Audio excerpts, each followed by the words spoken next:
शाही जामा मस्जिद के सर्वे की report court में पेश कर दी गई है। सूत्रों के मुताबिक इस सर्वे रिपोर्ट में शाही जामा मस्जिद में मंदिर होने के काफी सबूत मिले हैं। एक दिन पहले कोर्ट कमिश्नर ने चंदौसी कोर्ट में जामा मस्जिद की सर्वे रिपोर्ट दाखिल की और यह रिपोर्ट 40 से 45 पन्नों की बताई गई है, जिसे सीलबंद लिफाफे में कोर्ट को सौंपा गया है। यह प्रक्रिया का हिस्सा भी होता है। जो भी रिपोर्ट होती है वो सीलबंद लिफाफे में सौंपी जाती है ताकि किसी भी तरह से वो कानूनी प्रक्रिया के तहत ही सर्वे रिपोर्ट को जो मॉनिटर किया जाता है, एक एक पहलू को जो देखा जाता है, वो पूरी तरह से गुप्त रहे।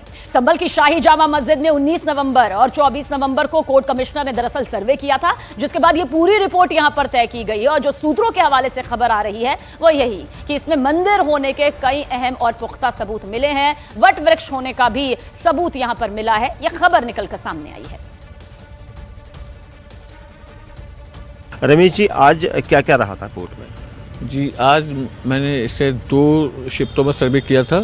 फर्स्ट सर्वे हमारा 19 तारीख में 19 नवंबर को हुआ था, जिसमें लगभग हमने 1.5 घंटे इसमें वीडियोग्राफी की थी। लेकिन वहाँ पे कुछ लाइट विजन इशू आ रहा था, कोई टेक्निकल प्रॉब्लम इस तरह की आई थी। कुछ लोगों ने उसमें हस्तक्षेप भी किया था, काफ़ी लोगों पब्लिक इकट्ठा हो गई थी। सुरक्षा की दृष्टि से देखते हुए मैंने ऑनरेबल जो है जिला प्रशासन से मैंने समय लिया था। समय लेने के बाद फिर सेकंड सर्वे मैंने 24 तारीख को किया। 24 तारीख में मैंने लगभग 3 घंटे के आसपास पूरे जो डिस्प्यूटेड कंपाउंड है, परिसर है, विवादित परिसर की, उसकी मैंने वीडियोग्राफी की थी। सभी एंगल, सभी डायरेक्शन से उसकी वीडियोग्राफी की गई थी। और सर्वे के समय रेस्पोंडेंट भी मेरे साथ थे, प्लेंटिफ मेरे साथ थे। प्लेंटिफ की ओर से श्री विष्णु शंकर जैन जी मेरे साथ थे, विष्णु शर्मा मेरे साथ थे, union of India respondent Vishnu Sharma मेरे साथ थे, state council Prince Sharma state के साथ थे, और जामी मस्जिद के जो मैनेजमेंट कमेटी है उसके जनाब जफर अली साहब भी हमारे साथ थे। दोनों की उपस्थिति में, दोनों की संतुष्टि होने के बाद हमने सर्वे किया। जो जहाँ पर जो फैक्ट, जो चीज़ें पाई गई थी, जैसा प्लेंटिफ द्वारा बताया गया वो भी मैंने रिपोर्ट में मेंशन किया। उस पर जो ऑब्जेक्शन आया, ऑब्जेक्ट किया गया रेस्पोंडेंट के द्वारा, वो भी मैंने रिपोर्ट में मेंशन किया। लगभग 40-45 पेज के आसपास मैंने रिपोर्ट आज माननीय न्यायालय में सबमिट कर दी है, जिससे ऑनरेबल सुप्रीम कोर्ट के द्वारा सील लिफाफे में कहा गया था, मुझे डायरेक्शन थी, मैंने सील लिफाफे में ऑनरेबल ट्रायल कोर्ट के लिए रिपोर्ट सबमिट कर दिया। देखिए, सूत्रों के मुताबिक जो सर्वे रिपोर्ट यहां पर सामने आ रही है उसमें शाही जामा मस्जिद में मंदिर होने के काफी सारे सबूत मौजूद है, जिन्हें चंदौसी कोर्ट में दाखिल भी कर दिया गया है। आपको डिटेल से यहां पर बताते हैं कि आखिर वो कौन से सबूत हैं जिनका जिक्र यहां पर किया जा रहा है कि उन पन्नों में मौजूद है। सूत्रों के मुताबिक इस सर्वे रिपोर्ट में शाही जामा मस्जिद के मंदिर होने के काफी सबूत मिले। सूत्रों के मुताबिक मस्जिद के अंदर 2 वट वृक्ष भी मिले हैं। वट वृक्ष हिंदू धर्म में पवित्र माने जाते हैं और हिंदू धर्म में वट वृक्ष की पूजा अर्चना भी की जाती है। इसके अलावा मस्जिद में एक ऐसी चेन भी मिली है जो आमतौर पर हिंदू मंदिरों में घंटे लटकाने के लिए इस्तेमाल में होती है। साथ ही मस्जिद में एक कुआं मिला है जो आधा मंदिर के अंदर और आधा बाहर है। पुराने कंस्ट्रक्शन को बदलने के भी सबूत मस्जिद में मिले हैं। एक जगह मंदिर की शेप को प्लास्टर लगाकर पेंट किया गया है, गुंबद के हिस्से को प्लेन किया गया है। वहीं 50 से ज्यादा फूल के निशान भी मिले हैं और इन सभी का जिक्र बताया यह जा रहा है कि उस सर्वे रिपोर्ट में मौजूद है एक सबूत के तौर पर। और संभल की शाही जामा मस्जिद में मंदिर होने के सबूत मिलने के बाद उसे हिंदुओं को लौटाने की बात भी उठने लगी है। कथावाचक प्रदीप मिश्रा, धीरेन्द्र शास्त्री ने सनातन धर्म की जगह सनातनों को लौटाने की मांग की है। खुदाई में मंदिर मिल रहे हैं, बावड़ियां मिल रही हैं, या कहीं ना कहीं सनातनियों की निशानी मिल रही है, तो अपनी चीज अपने को लेने में क्या हक दिक्कत है? और हम तो कहेंगे कि जिसके पास में भी वो सामग्री है खुलकर देना चाहिए कि ये आपका है और ले लीजिए। अगर छुपा कर रख रहे हैं तो वो श्रेष्ठता नहीं है।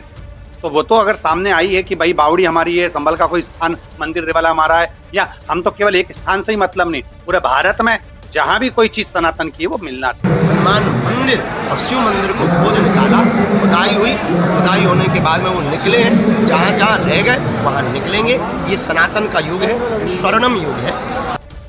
उधर उत्तर प्रदेश के संभल में शाही जामा मस्जिद के पास ही बन रही पुलिस चौकी की जमीन के वक्फ बोर्ड के होने के दावे को फर्जी पाया गया। इस मामले में 3 सदस्यों की कमेटी ने जांच की और जांच में यह सच सामने आया कि पुलिस चौकी वाली जमीन पर वक्फ का कोई भी अधिकार नहीं। इलाके की सुरक्षा के लिए प्रशासन ने वहां सत्यव्रत नगर नाम की पुलिस चौकी बनाने का फैसला लिया और कुछ दिन पहले चौकी की नींव रखे जाते वक्त में 2 गुटों के बीच में भिड़ंत भी हो गई थी। उनमें एक पक्ष ने वक्फ बोर्ड की जमीन होने का दावा दरअसल किया था, जो कि सच सामने नहीं आता।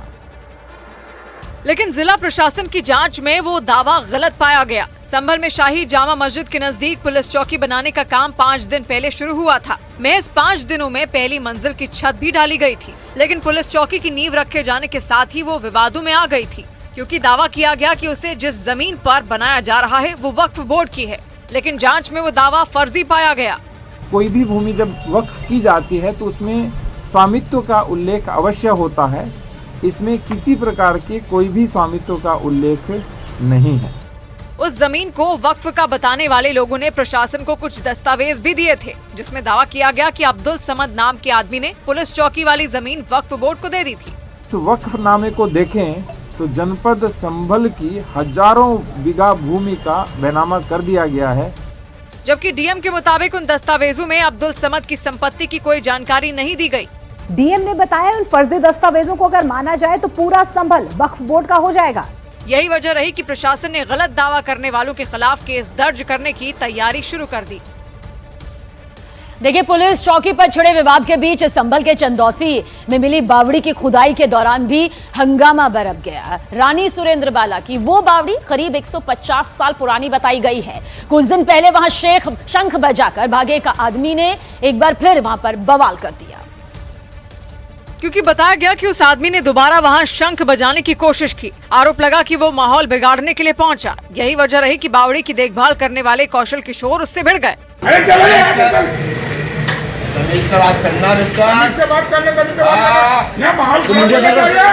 वो आदमी जहां बावड़ी की खुदाई चल रही थी वहां पहुंच गया। कौशल किशोर उसे देखते ही पहचान गए, क्योंकि कुछ दिनों पहले ही उसने वहां शंख बजाकर बवाल किया था। कौशल किशोर ने आरोप लगाया कि उस आदमी ने भूमाफियाओं के इशारे पर इलाके में तनाव बढ़ाने की कोशिश की। यही वजह रही कि उन्होंने पुलिस की मदद से उसे वहां से खदेड़ दिया। लेकिन इसके बाद तो उस आदमी का गुस्सा और भड़क गया। हिंदू, मुस्लिम, सिख, ईसाई और माता रानी ये सबकी माई, मगर चंदौसी में गुंडागर्दी नहीं चलेगी। बावड़ी की देखभाल करने वाले कौशल किशोर ने हंगामा करने वाले के खिलाफ केस दर्ज करवाने की भी बात कही।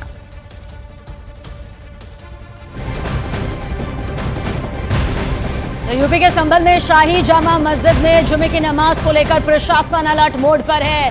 पैनी नजर रखी जा रही है। दरअसल शाही जामा मस्जिद की सर्वे रिपोर्ट एक दिन पहले ही आई है। दूसरा, मस्जिद के